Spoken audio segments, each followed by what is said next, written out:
할렐루야, 반갑습니다. 오늘도 복된 주일입니다. 우리 다 같이 일어나셔서 주님께 우리 예배를 드리겠습니다. 심령이 가난한 자는 복이 있나니 천국이 그들의 것이며, 애통하는 자들은 복이 있나니 그들이 위로를 받을 것이며, 온유한 자는 복이 있나니 그들이 땅을 기업으로 받을 것이며, 의에 줄이고 목마른 자는 복이 있나니 그들이 배부를 것이며, 긍휼히 여기는 자는 복이 있나니 그들이 긍휼히 여김을 받을 것이며, 마음이 청결한 자는 복이 있나니 그들이 하나님을 볼 것이며.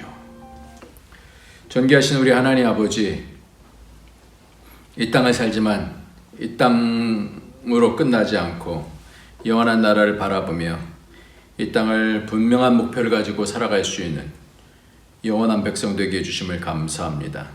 오늘도 성령님께서 이 가운데 함께하여 주셔서 예배하는 곳에 하나님의 놀라운 은혜가 넘치게 하시고 치료가 있게 하시고 하나님을 향한 그 마음이 다 상달되어지는, 그래서 하나님과 깊은 교통할 수 있는 예배 시간 될 수 있도록 축복하여 주옵소서.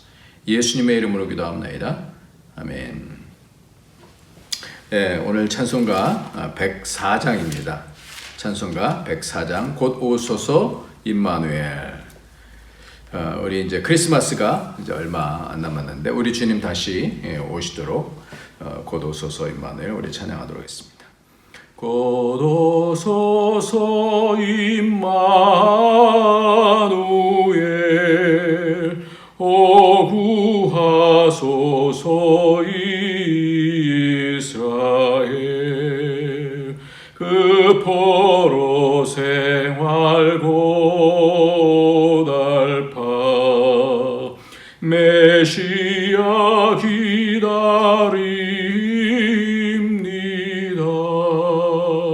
기뻐하라 이스라엘, 곧 오시리라 임마누엘. 곧 오소서 지혜의 주, 온 만물 질서 주시고, 참 진리의 길 보이사 갈 길을 인도하소서.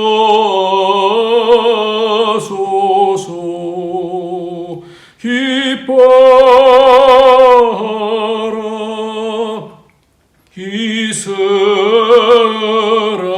이스라엘, 곧 오시리라 임마누엘. 곧 오소서 소망의 주, 만 백성 한마음 이루어 시기와 분쟁 없애고 참 평화 채워주소서. 기뻐하라 이스라엘, 곧 오시리라 임마누엘. 아멘.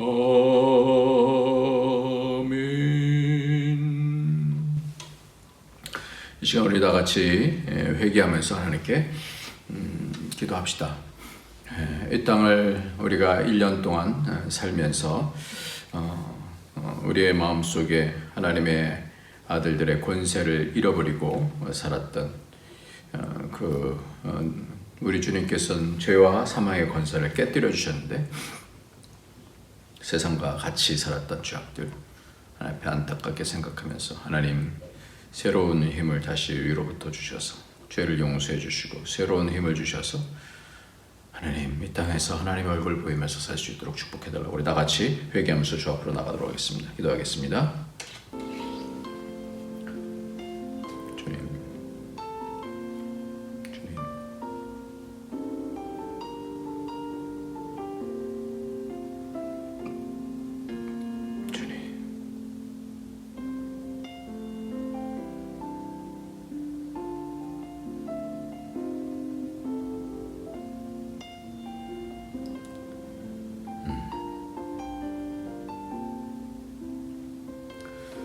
하나님 아버지, 우리 주님은 늘 미쁘셔서 약속하신 대로 예수의 피로 우리의 죄를 늘 씻어주심을 감사합니다.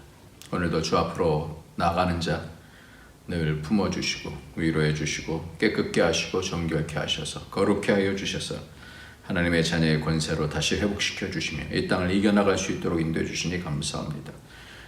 마귀의 조롱받지 않게 하시고 그 모든 비방 가운데서 예수 그리스도의 보혈에 피 의지하여 이 땅을 당당하게 이기며 살 수 있도록 성령으로 인도하여 주옵소서. 죄를 씻어 주시옵소서. 예수님의 이름으로 기도합나이다. 아멘. 이 시간에는 하나님의 말씀 보겠습니다. 하나님의 말씀 누가복음 5장 마지막 부분입니다. 누가복음 5장 마지막 부분. 오늘은 어떤 말씀일까요? 누가복음 5장 27절부터 누가복음 5장 27절부터 마지막 절까지 말씀입니다. 좀 깁니다. 같이 읽겠습니다. 시작. 그 후에 예수께서 나가서 레이라 하는 세리가 세간에 앉아 있는 것을 보시고 나를 따르라 하시니 그가 모든 것을 버리고 일어나 따르니라. 레이가 예수를 위하여 자기의 집에서 큰 잔치를 하니 세리와 다른 사람이 많이 함께 앉아 있는지라. 바리새인과 그들의 서기관들이 그 제자들을 비방하여 이르되 너희가 어찌하여 세리와 죄인과 함께 먹고 마시느냐?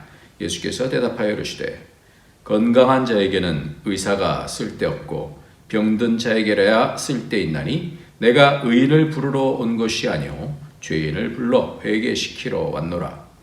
그들이 예수께 말하되 요한의 제자는 자주 금식하며 기도하며 바리새인의 제자들도 또한 그리하되 당신의 제자들은 먹고 마시나이다. 예수께서 이르시되 혼인집 손님들이 신랑과 함께 있을 때 너희가 그 손님으로 금식하게 할 수 있느냐? 그러나 그 날에 이르러 그들이 신랑을 빼앗기리니 그날에는 금식할 것이니라. 또 비유하여 이르시되 새 옷에서 한 조각을 찢어 낡은 옷에 붙이는 자가 없나니 만일 그렇게 하면 새 옷을 찢을 뿐이요 또 새 옷에서 찢은 조각이 낡은 것에 어울리지 아니하니라. 새 포도주를 낡은 가죽 부대에 넣는 자가 없나니 만일 그렇게 하면 새 포도주가 부대를 터뜨려 포도주가 쏟아지고 부대도 못쓰게 되리라. 새 포도주는 새 부대에 넣어야 할 것이니라. 묵은 포도주를 마시고 새 것을 원하는 자가 없나니 이는 묵은 것이 좋다 함이니라. 아멘. 이 세상에서 가장 중요한 것이 뭐니 해도 뭐죠? 머니죠. 머니, 돈이죠. 금요일 날 함께하는 남성 형제들이 있어요. 금요 기도회 때 줌으로 이렇게 들어오는 형제님들이 있어요. 지난주 들었는데 한국에서 이제 외국계 회사를 다니는 분이 있는데 그분은 이제 연봉을 협상할 때 원하는 대로 쓰라는 거예요. 그래서 협상에 들어갔는데 원하는 만큼 썼는데 그래서 그렇게 받는다고 그래요. 근데 너무 힘들다는 게. 또 어떤 분은 밤 2시, 3시에 퇴근한다는데. 그래서 너무 이게 도대체 뭔가 조금 가족들도 살피면서 살아야 되는데 이게 왜 그래요? 돈을 준 만큼 돈을 다 뽑아야 되기 때문에 그러죠. 그래서 모든 것들이 다 지금 돈이랑 다 얽혀 있습니다.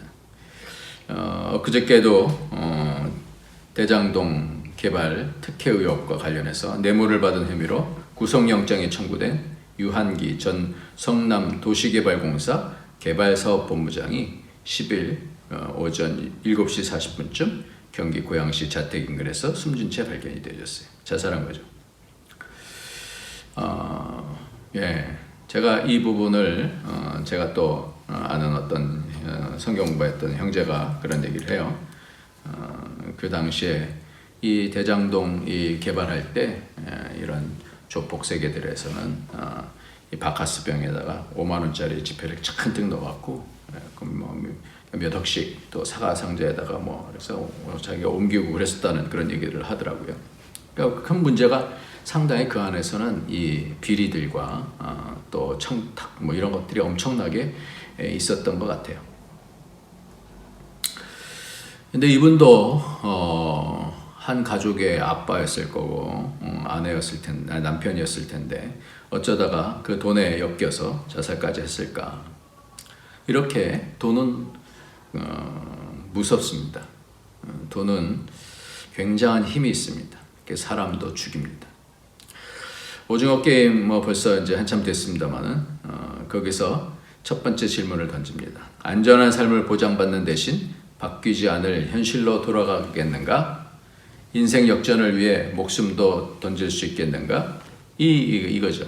결국 이 돈을 통하여서 지금의 이 꽉 막혀 있는 그런 삶, 어머니의 병원비를 마련하기 위해서 돈이 필요했고, 또 거액을 횡령한 끝에 도망자 신세가 됐고, 보육원에 맡긴 동생과 재회를 꿈꾸는 또 자매도 있고, 조직에 타깃이 된 그런 인물들도 있고, 그래서 이런 여러 가지 어려움들을 이기기 위해서, 뛰어넘기 위해서 오징어 게임에 참여하는 그런, 우리는 모든 삶의 부분이 다 돈과 연결이 되어 있기 때문에 어떻게 하면은 이것을 더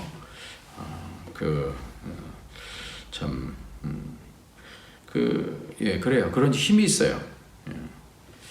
지난주 금요일 날에도 세금 관계 때문에 뭘 띄워오면 200원이 더 세이브가 되는데, 그것 때문에 이상한 힘이 있어요. 그럼 그것에 대해서 마음속에 헤아리면서 갔다 와야 되겠구나, 힘들어도 이런 생각을 하면서 또 준비를 하고 합니다. 그러니까 지갑을 잃어버렸다든지 좋은 물건을 잃어버렸다든지 큰 돈을 손해봤을 때는 얼마나 그것이 삶을 이렇게 누르고 지배하고 합니까? 힘듭니까? 그리고 외국에 나오게 되면 우리는 이 돈 계산부터 하죠. 환율이 얼마인가? 어디 가서 사면 얼마나 더 싼가? 그래서 사람들이 그렇게 살다 보면 모든 기준이 이제 돈에 묶이게 되고, 돈의 논리로 사람을 판단하고 가치를 평가합니다. 그래서 어린아이들은 그게 이제 익숙해져서 너 얼마짜리 집에 살아? 무슨 차, 너희 아빠 무슨 차 타? 뭐 이런 거잖아요. 갔다 와보고 그 집이 어떠한가. 그래서 모든 삶의 기준이 거기 있고, 무슨 신발 신어. 옛날부터 이제 그런 거 아닙니까? 돈은 가치예요. 그 가치가 있으면 거의 모든 것을 할 수 있습니다. 그런데 단 어디서? 세상에서 거의 얻을 수 있는 것들은 다 얻을 수 있는 그런 능력을 갖고 있는 것이 돈이에요. 그래서 막강합니다. 그렇기 때문에 그 능력에 다 빠질 수밖에 없는 거예요. 돈에 홀리기, 만mon에 홀리게 되어집니다. 그런데 성경은 뭐라고 말씀하고 있나요? 오늘 본문을 보니까 레이라고 하는 세리가 예수님을 모든 걸 다 버리고 쫓았다, 이렇게 말씀하고 있어요. 오늘 말씀이 그렇잖아요. 예수께서 나가사 레이라 하는 세리가 세간에 앉는 것을 보시고 나를 따르라 하시니 그가 모든 것을 버리고 일어나 따르니라 그랬어요. 그리고 예수님을 위해서 집에서 큰 잔치를 벌였습니다. 그 잔치에는 같이 일했던 세리와 다른 사람들이 많이 있었을 것입니다. 그때 바리새인과 서기관들이 그 예수님을 따르는 제자들을 비방합니다. 어찌하여 세리와 죄인과 함께 먹고 마시느냐? 당시 세리는 식민지의 앞잡이로서 돈을 수탈해서 바쳐야 되는 그런 배반자, 죄인으로, 매국노인, 돈의 노예로 그렇게 보고 있었습니다. 그래서 죄인의 부류에서 가장 중요하게 이 세리를 뽑았습니다. 그래서 이때 바리새인들과 그들의 서기관들이라고 그렇게 성경 말씀하고 있는데, 굉장히 독특한 구조죠. 바리새인뿐만 아니라 그들의 서기관, 보통은 바리새인과 서기관이라는데 그들의 서기관. 이 독특한 구조로 말씀하는 것을 보면 바리새인들 중에서도 서기관, 즉 이 율법학자와 함께 연구하는 그런 서기관들이 바리새인들과 함께 있었던 모양이에요. 그러니까 이 사람들의 정체는 거의 율법에 대한 관심을 가지고 이 세리에 대한 부분들을 지금 정죄하는 그런 내용입니다. 그래서 그들을 비방했다, 이렇게 얘기합니다. 어찌하여 죄인과 함께, 세리와 죄인과 함께, 그러니까 세리를 죄인의 어떤 괴수처럼 그렇게 여겼던 모양이에요. 함께 먹고 마시느냐라는 거예요. 어떻게 그렇게 교제하느냐라는 거예요. 이때 31절에 예수님께서 말씀하십니다. 31절에 예수께서 대답하여 이르시되 건강한 자에게는 의사가 쓸데없고 병든 자에게라 쓸데있나니 내가 의인을 부르러 온 것이 아니요 죄인을 부르러 회개시키러 왔다. 이렇게 말씀합니다. 우리가 잘 생각해야 될 부분이 바로 세리에 대한 것이에요. 세리는 어떤 사람이에요? 돈을 걷는 사람이에요. 돈의 문제예요. 오늘은 돈에 대한 말씀을 좀 하려고 그래요. 이 돈에 대해서 이 세리였던 레이가 그거를 다 어떻게 해요? 한꺼번에 다 청산을 하고 어떤 마음에서 그랬는지 몰라도 사람들을 다 불렀어요. 친구들, 세리들을 부르고 많은 사람들을 불렀어요. 이제 자기가 번 돈들에 대해서 이제는 예수님을 이제 따라가니까 그걸 어떠한 전도를 하려고 하는 건지 잘 모르겠지만 하여튼 불렀어요. 모든 것을 버려두고 쫓았다. 그렇게 말씀하는 내용을 보니까 그러니까 큰 잔치를 베풀었을 때 그러한 부분들을 얘기하지 않았겠나 싶어요. 우리가 잘 생각해야 될 부분이 바로 이 돈에 대한 부분인데요. 그럼 예수 믿게 되어지면 돈을 다 버려야 되나? 어떤 말씀을 하고 있는가? 성경은 어떻게 말씀하고 있는가? 우리가 꼭 교회를 운영하기 위해서도 돈이 필요하고 생활하려면 돈이 필요한데 돈을 뭐 다 버리라 이런 말씀인가요? 어떤가요? 성경은 이렇게 디모데전서 6장 10절에서 이렇게 말씀합니다. 돈을 사랑함이 일만하게 뿌리가 되나니 이것을 탐내는 자들은 미혹을 받아 믿음에서 떠나 많은 근심으로써 자기를 찔렀도다 그랬어요. 돈에 빠지게 된다는 걸 얘기했어요. 돈을 사랑하고 그리고 이것을 탐내고 미혹에 빠져서 믿음을 떠날 수도 있다라고 그렇게 말씀합니다. 그러니까 뭐예요? 돈은 중립적인 거예요. 돈은 이 땅에서의 그 가치를 통하여서 이 돈을 사용하는 것이죠. 그런데 이 돈에 빠지게 되면, 홀릭하게 되면, 빠지게 되어지면 돈을 사랑하게 되어지고 그것을 탐내게 되어지고 욕심이 있어서 미혹되어지고 그러다가 믿음에서 떠날 수 있다는 것도 말씀드리고 있어요. 그래서 디모데후서 3장 2절서부터 5절까지 보면 사람들이 자기를 사랑하며 말세 때 돈을 사랑하며 자랑하며 교만하며 비방하며 그러면서 쭉 하시는 말씀이 뭐냐면 하나님 사랑하는 것보다 더하니 돈을 사랑하시면 하나님 사랑하는 것보다 더하니 그럴 때 5절 말씀에 경건의 모양은 있으나 경건의 능력은 부인하는 자니 이 같은 자에게서 내가 돌아서라 그랬어요. 그러니까 돈을 쓰지 말라 그렇게 하신 말씀이 아니에요. 돈을 사랑하는 것이 하나님 사랑보다 더하다. 이게 안 된다라는 그런 말씀이죠. 경건한 모양은 있는데 능력이 없어요. 능력이 드러나지 않아요. 왜? 그 사이에 뭐가 있어요? 돈을 사랑하는 하나님 사랑보다 더할 때 능력이 나타나지 않는다는 거예요. 그러니까 이 시험을 이기지 못하면 이 세상 가치로만 살다 보면 하나님의 경건한 능력, 하나님의 능력이 드러나지 않는다는 것이죠. 점점 지금 우리가 사는 이 세상에서 돈의 권력이 막강하지 않아요. 점점 더 그렇죠. 돈 많이 버는 직장으로 가는 것이 성공이라고 우리는 모두 생각하니까 그렇게 취직 잘 되는 직장, 지금 더 그렇지 않아요? 취직이 잘 안 되니까. 그러다 보니까 고3이 되면 주일이고 예배고 나중으로 다 미룹니다. 왜 그렇습니까? 그 돈의 권력 때문에 무릎을 꿇는 거죠. 그 돈의 권력이 실제로는 더 강하기 때문에 그래요. 그러다 보니까 돈의 가치로 사람을 판단합니다. 교회에서도 가정에서도 그렇습니다. 돈 많은 아빠는 최고 아빠, 남편 그러잖아요. 그래서 돈 많은 사람들에게 줄을 섭니다. 그런데 참 아이러니하게도 오늘 이 말씀을 좀 다시 봤으면 좋겠어요. 이렇게 뭘 사랑할 거냐라는 그런 말씀을 누가복음에서 16장에서 이렇게 말씀합니다. 16장 13절.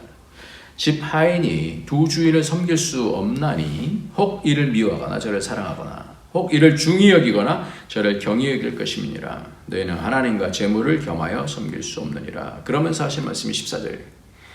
바리새인들은 돈을 좋아하는 자들이라. 이 모든 것들을 듣고 비웃거늘 예수께서 이르시되 너희는 사람 앞에서 스스로 옳다 하는 자들이나 너희 마음을 하나님께서 아시나니 사람 중에 높임을 받는 그것은 하나님 앞에 이 미움을 받는 것이니라.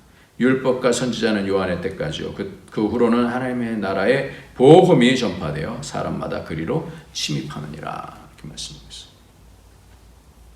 여기서 바리새인들에 대해서 얘기를 하고 있어요. 바리새인들이 어떤 사람이라고요? 돈을 좋아한다라고 예수님께서 꼬집어서 말씀하고 있어요. 분명하게 말씀해요. 이것이 우리에게 핵심이에요. 핵심. 그러니까 바리새인들이 지금 세리와 사람들을 죄인 취급하면서 욕하는데 그들의 실상은, 그들의 마음속에는 뭐예요? 여전히 그들도 뭐예요? 돈을 사랑하는 거예요. 그래서 그것을 스스로 옳다라고 하면서 높아졌어요. 자랑한다 그랬어요. 높임을 받는다. 그러니까 믿는 이유가, 지금 비방하는 이유가 자기 자랑하기 위해서 비방하는 거예요. 여전히 뭐예요? 그 속에 돈을 사랑함이 있어요. 그러니까 이것이 우리에게 주시는 말씀의 핵심이에요. 우리가 세상에 대해서 뭐라고 하지만 결국은 내 속에도 뭐가 있어요? 돈을 사랑함이 있는 거예요. 현실 속에서 우리는 어떤 신앙의 삶을 살고 있느냐라는 거예요. 하나님을 믿지만 그 주인 부분에서 어떠하냐라는 거예요. 그럼 돈 없이도 살 수 있습니까?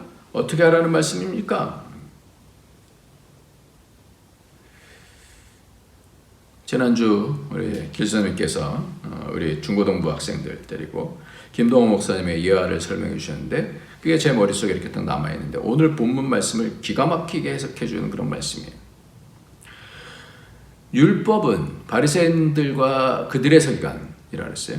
그러니까 율법을 연구하는 그 사람들에게 있어서 율법은 뭐냐? 엑스레이 같다 그랬어요. 엑스레이. 그러니까 엑스레이를 팔에 부러지든가 다리가 부러지면 엑스레이로 찍어서 부러졌는지 어떻게 됐는지 그 상태를 볼 거 아니에요. 그러니까 율법은 엑스레이와 같다. 그런데 엑스레이로 찍어서 보는 것이 전부면 아무것도 아닌 거죠. 병원에 가는 이유가 엑스레이를 찍는 거면 아무것도 아니잖아요. 그대로 있는 거 아니에요. 아픈 대로. 그러니까 엑스레이를 찍고 나서는 엑스레이를 통해서 어디로 가야 돼요? 의사에게로 가야 되는 거죠. 의사로. 그래서 의사가 치료를 해야 되는 거예요. 그러니까 오늘 말씀 31절 말씀이 바로 그겁니다. 예수께서 대답하여 이르시되 건강한 자에게는 의사가 쓸데없고 병든 자에게는 쓸데있나니. 자신들은 괜찮다고 그래요.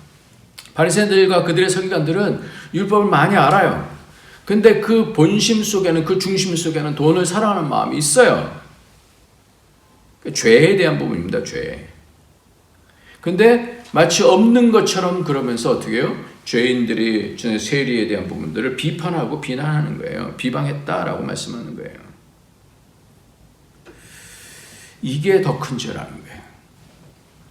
이게 더 큰 죄라는 거예요. 이게. 분명히 그 속에서도 그 마음이 있는데 그런데 아닌 것처럼 행동하는 거예요. 그러면서 비방하는 거예요. 이게 가장 큰 문제죠. 이사야 64장 6절에 보면 무릇 우리는 다 부정한 자 같아서 우리의 의는 다 더러운 옷 같으며 우리는 다 잎사귀같이 시들므로 우리의 죄악이 바람같이 우리를 몰아가나이다 그랬어요. 우리의 옷은 무화과나무 잎사귀 같은 옷이, 그래서 마르면 어떻게 다 시들면 죄악이 바람같이 우리를 몰고 간다라는 거예요. 다 드러나는 거예요. 차붓도 다 비슷하다라는 거죠. 율법을 가지고 정죄를 하는 거예요. 딱 엑스레이를 찍으니까 율법을 잘 하니까 당신 죄인이야 이렇게 얘기하는 거예요. 저놈은 죄인, 어떻게 저런 죄인하고 같이 놀 수가 있습니까? 그러는 거예요. 이것이 바리새인과 같은 그리스도인, 서기관과 같은 그리스도인. 성경을 많이 알면 죄가 보여요. 누군가의 죄가 보여요. 그런 상처가 나요. 분노가 나요. 거기에서 모든 결정이 이루어집니다. 미움이 생기고요. 그래요. 그런데 자기가 분노가 쌓이게 되면 자기 속에 있는 잘못은 알아도 그 미움과 교만과 이제는 모든 것이 다 결정 나서 판단됐어. 저 사람은 죄인이야. 그럼 자기가 죄인인 것이라는 것을 어떻게 해요? 그냥 묻어두면서 그 분노를 가지고 떠나는 거예요. 우리의 모습이 거의 다 여기에 머물러 있다는 거예요.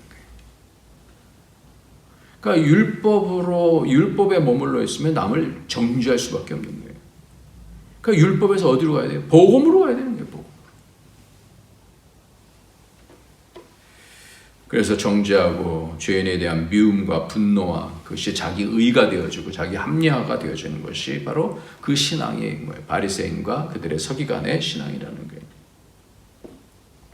그러니까 주님께서 이런 말씀하시는 거예요. 새 옷에서 한 조각을 찢어서 낡은 옷에 붙이는 자가 없다. 새 포도주를 낡은 가죽 부대에 넣는 자가 없다. 오늘 그 말씀하는 거예요. 낡은 옷과 낡은 부대는 바로 뭐예요? 율법이에요. 율법. 그러니까 이런 주님께서 이 율법을 주시는 이유는 죄를 깨닫게 하기 위해서 주시는 거잖아요. 그래서 누구를 붙잡게? 하나님을 붙잡게 하는 거예요. 하나님의 그 뜻을 붙잡게 하는 거예요. 그것을 정죄하기 위해서 하는 것이 아니라 자기 의를 세우기 위해서 하는 것이 아니라 그러니까 새 부대와 새 옷이라는 것은 예수 그리스도께 나오라는 말씀이죠. 바로 이게 뭐예요? 이 훈련이 제자 훈련인 거예요. 어떻게 우리는 새 부대에 담을 수 있나요? 율법의 옛 부대가 아닌 복음의 새 부대에 어떻게 내 마음과 생각과 가치와 헌신과 이 세상을 담을 수 있냐 이 말이에요. 돈의 문제는 이 부분에 있어서 가장 그래서 심각합니다. 돈의 문제만 나오면 다 모든 것이 이제 자기 중심으로 되기가 하고 자기 판단을 통해서 자기가 의롭다라는 것을 보여야 되는 거예요. 돈을 통해서는 사람이 달라져요. 화투를 해도 눈이 시뻘겋도록 하잖아요. 아무리 작은 돈이어도 사람이 달라지잖아요. 실존 가운데서 이 문제에 걸리지 않는 사람이 누구겠어요? 돈에 문제가 있는데 나는 뭐 괜찮습니다. 뭐 그러는 사람들이 얼마나 있겠어요? 제자 훈련의 가장 중요한 과목이 바로 이 과목이에요. 돈은 이렇게 예민한 것인데 욕심의 최첨단을 건너는 것인데 돈 문제만 나오면 갑자기 막 흥분하게 되는 거 아니에요? 제자 훈련에 있어서 첫 번째 말씀에 순종하여 수고했을 때 말씀에 순종하여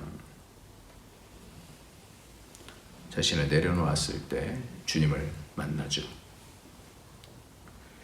두 번째는 주님의 원하심, 당신이 원하시면 나를 깨끗게 하실 수 있습니다. 그 주권을 맡기는 거예요.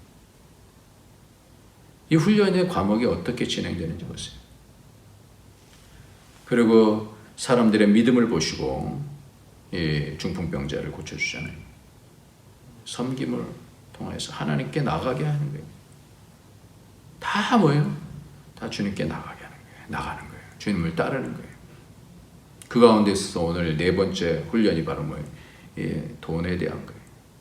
내 마음속에 가치, 이 가치가 지금 내게 어디 있냐라는 겁니다. 이때 선을 잡아야 되는 거예요. 그 뜻에 순종하는 삶을 살아가야 되는 거예요. 바리새인들과 서기관들은 여기서 막혀 있었어요. 자칫 잘못하면 우리 열심히 공부하는 신앙인들이 성경을 많이 압니다. 그리고는 앞에 나와서 이야기하라고 하면 내가 이렇게 잘하는데 당신들도 잘하십시오라고 이렇게 할 수가 있어요. 겸손해져야 돼요. 그 모든 포커스는 내 뜻이 아니라 아버지 뜻, 아버지 원하심.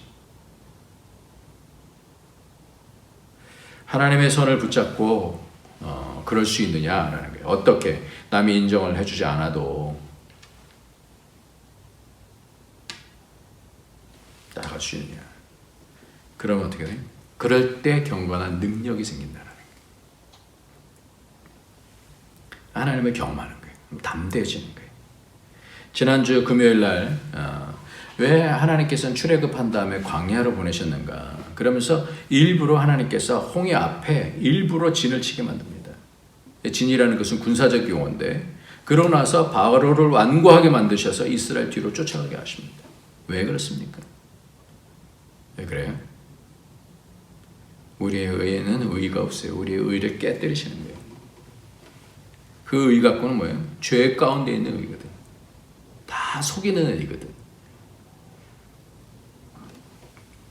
그 담대하게 하려 한다는 이 담대라고 하는 그 단어가 어떤 뜻이냐면 원어로 손을 든다라고 하는 단어예요. 좀 놀랍죠? 하나님께서 하나님의 군대로 만들어 가시는 그 과정은 뭐냐면 두려워요. 뭐 앞에는 홍해고 뒤에는 애국 군대가 쫓아오면 두렵지 않겠어요? 근데 군대에서 가장 중요한 것은 뭐냐면 이 땅을 살아갈 때 세상 가치 가운데서 없어요. 그럼 두려워지죠.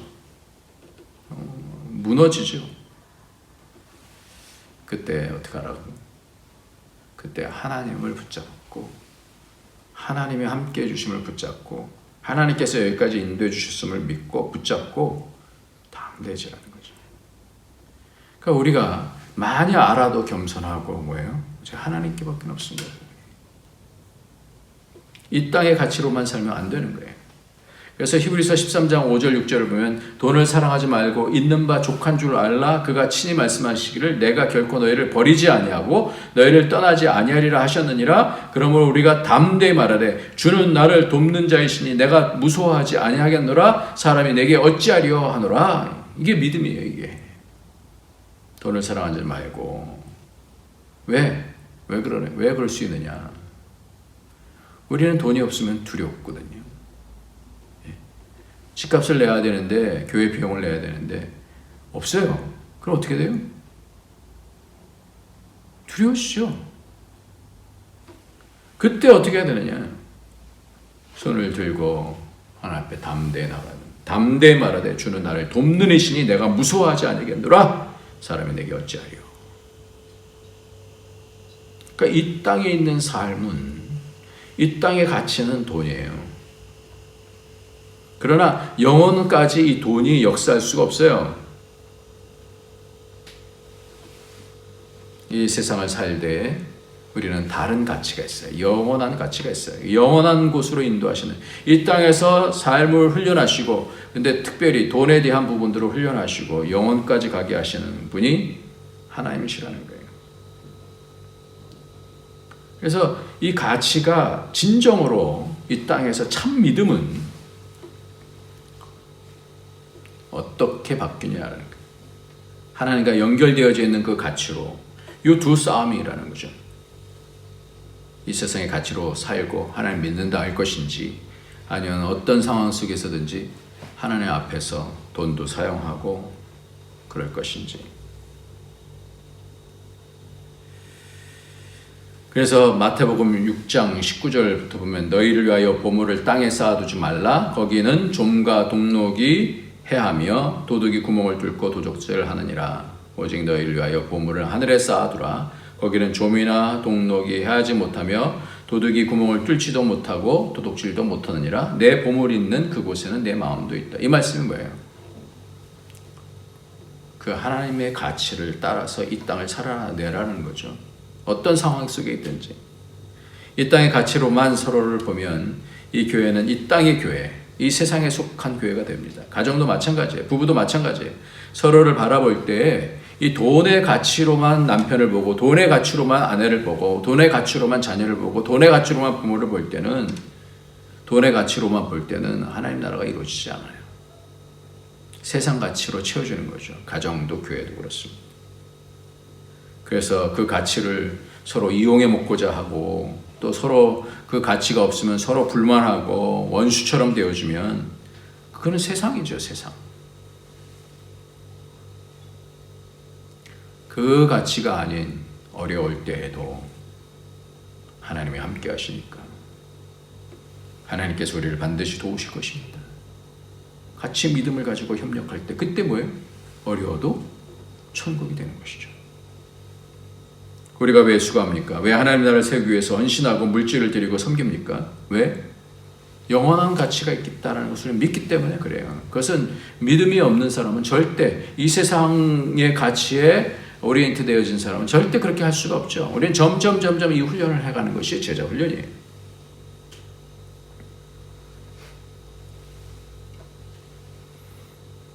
그때 욕심을 내려놓을 수 있는 것은 선을 잡을 때, 하나님의 말씀을 잡을 때, 하나님을 잡을 때, 하나님의 영광을 바라볼 때 이 훈련이 제자 훈련의 네 번째 훈련입니다.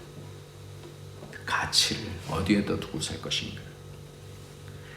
어떻게 이 세리 마태는 주님을 따랐을까를 생각해 봅니다. 성경의 마태에 대해서 나온 것은 제자들 이름 외에 나올 때 나온 것밖에는 이 본문밖에 없어요.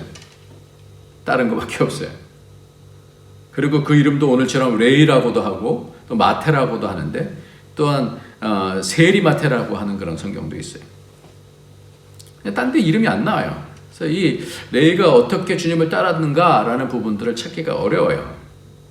그런데 말씀을 하는데 갑자기 이런 생각이 들었어요.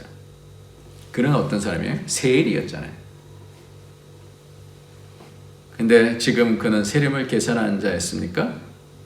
세금을 계산하였던 자였는데 지금 뭐예요? 회계를 누가 맡고 있어요? 세리인 마태가 맡고 있지 않아요. 왜 그랬을까? 이거를 천국에 가면은 보통 베드로에게 묻고 싶은 게 많고 바울에게 묻고 싶은 게 많은데 마태에게도 좀 묻고 싶은 게 생겼어요. 당신 계산 잘하잖아요. 거기에다가 자기를 위해서 덧붙이는 계산까지 잘하잖아요. 근데 더 이상은 돈 세는 것에 대해서 완전히 내려놓았다는 거예요.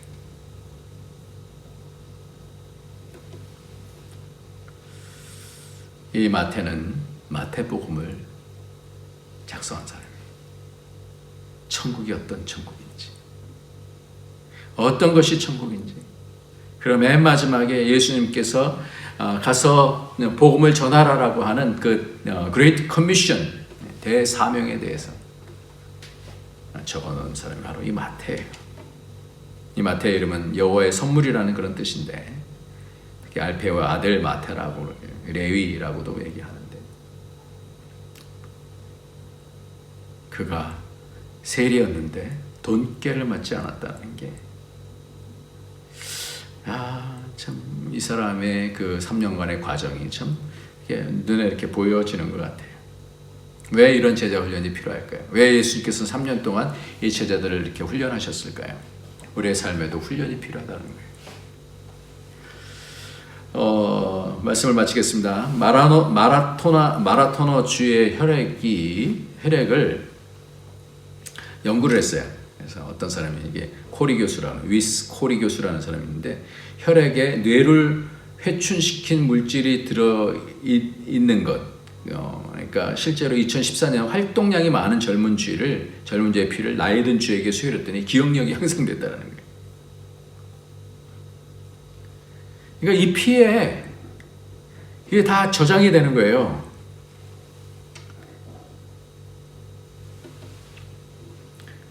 운동을 많이 한 쥐의 혈액을 같은 나이에 게름뱅이 쥐에게 수혈했어도 같은 효과를 봤대요. 사람으로 치면 25세 정도 되는 생후 3개월의 젊은 쥐를 대상으로 한 무리는 매일 밤 쳇바퀴에 10km씩 달리도록 했대요. 10km면 굉장한 건데. 쥐는 낮에는 자고 밤에 움직입니다. 다른 무리는 우리의 회전이 되지 않는 쳇바퀴를 넣어 게름뱅이로 만들었어요. 쥐들은 우리를 왔다 갔다 하는 정도의 운동만 했습니다. 28일 후에 마라토너 쥐와 게으름뱅이의 쥐에서 각각 혈액을 뽑아 혈구세포를 빼고 액체 성분인 혈장만 분리했는데 이 혈장을 아예 운동하지 않는 쥐에게 3일간으로 28일 동안 수혈했습니다. 마라토너 쥐의 혈장은 뇌에 28일 동안 운동을 계속한 것 같은 효과를 보였어요. 이 말씀을 보면서 예수님과 같이 동행하는 것이 바로 이 땅에서의 구원의 과정이구나. 그래서 예수님의 제자들은 가룟 유다를 제외하고는 모두 예수님의 피를 마신 사람들이에요. 그렇다는 생각이 들어요. 우리도 제자로서 훈련입니다.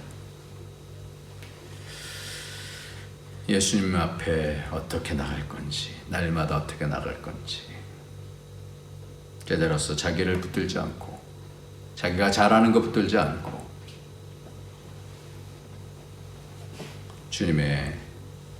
주님께서 훈련하시는 그 과정 속에서 훈련해서 이겼을 때 경건의 모양만 있는 그리스도인, 경건의 능력이 있는 그리스도인이 되어질 때 이 문제를 해결할 수 있어요. 돈 문제, 물질 문제를 해결할 수 있어야 된다. 오늘 말씀하고 있습니다. 이것은 계속 우리 삶에서 증명돼야 되는 실존적인 믿음인 것 같습니다. 누가 안 그러겠어요? 돈이 생겼는데 욕심이 안 생기는 사람이 어디 있겠어요? 근데 그 모든 것들 가운데 하나님이 함께 해주실 것이라고 하는 믿음으로 돈에 묶이지 않고 이 땅에 갇힌 물질을 잘 사용함으로 이 땅에서 하나님 나라의 가치를 세울 수 있는 지혜와 성령의 충만한 그런 삶을 사는 저와 여러분이 되시길 예수님의 이름으로 축원합니다. 기도하겠습니다. 할렐루야. 하나님 아버지 감사합니다. 주님께서 이 땅에서 어떻게 제자 훈련을 받아야 되는지 오늘 에리 마태를 통하여서 가르쳐 주심을 감사합니다. 하나님, 가장 약한 고리가 바로 이런 부분일 수 있는데 하나님 말씀을 안다는 것 때문에 정죄하기 쉽고 자기는 그렇지 않다라고 생각하는데 우리가 속이지 않게 하여 주시고 양심을 가지고 하나님 앞에서 무릎 꿇고 하나님이 우리와 함께 하시면 두려울 것이 없는 줄 알고 그 어떠한 것들을 의지하는 것보다 하나님 의지하는 하나님의 친백성이 될 수 있도록 축복하여 주옵소서. 예수님의 이름으로 기도합나이다. 아멘. 예, 찬송가 279장입니다. 279장.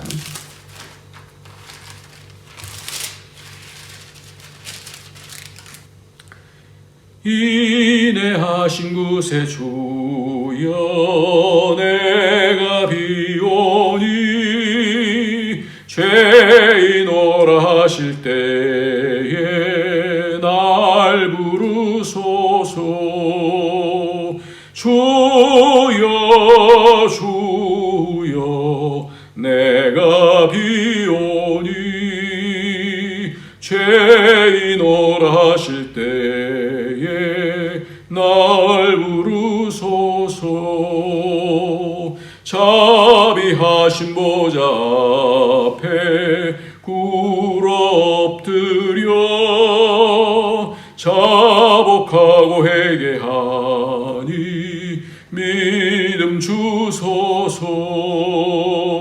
주여 주여 내가 비오니 죄인오라 하실 때에 날 부르소서.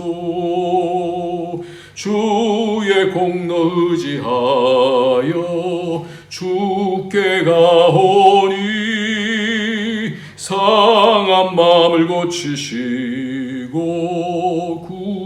구원하소서. 주여 주여 내가 비오니 죄인오라 하실 때에 날 부르소서. 만복 근원 예수시여 위로하소서. 우리 주와 같으시니 어디 있을까. 주여 주여 내가 비오니 죄인오라 하실 때에 날 부르소서. 아멘. 하나님 아버지, 오늘도 하나님 앞에 와서 물질을 어떻게 하나님 앞에서 이 땅에서 사용해야 될지를 알게 해주셔서 감사합니다. 오늘도 기쁨으로 하나님 나라 세움에 영원한 나라에 예물을 드리게 해주시니 감사합니다. 하나님께서 분명히 약속을 이루시는 분이시고 이 땅에서 우리를 훈련하셔서 하나님께서 함께 하시고 도우셔서 영광스럽게 만드시는 우리 아버지신 줄 믿사오니 우리의 여러 가지 상황 속에서 하나님 도우시고 붙들어 주셔서 아픈 것도 치료해 주시고 하나님의 어려움들도 가운데서 함께해 주셔서 문제 가운데서 하나님의 또 일하심을 볼 수 있는 그런 복이 있도록 축복하여 주옵소서. 예수님의 이름으로 기도합나이다. 아멘. 이제는 우리 주 예수 그리스도의 무한하신 은혜와 독생자 아낌없이 주신 하나님의 그 크신 사랑과 성령의 교통, 교제, 충만, 인도하심이 오늘도 내 내면 속에 있는 것들을 잘 바라보며 안 말씀한다고 교만해지지 아니하고 겸손하게 내 속에 있는 죄악들을 바라보며 오직 나의 구원은 하나님밖에 없음을 고백하며 하나님께 나가기를 다짐하는 모든 주의 권속들 머리 위에, 그 가정 위에, 그 하는 모든 일들 위에, 우리 북경 안디옥 교회 위에 이제로부터 영원토록 함께 있을지어다. 아멘.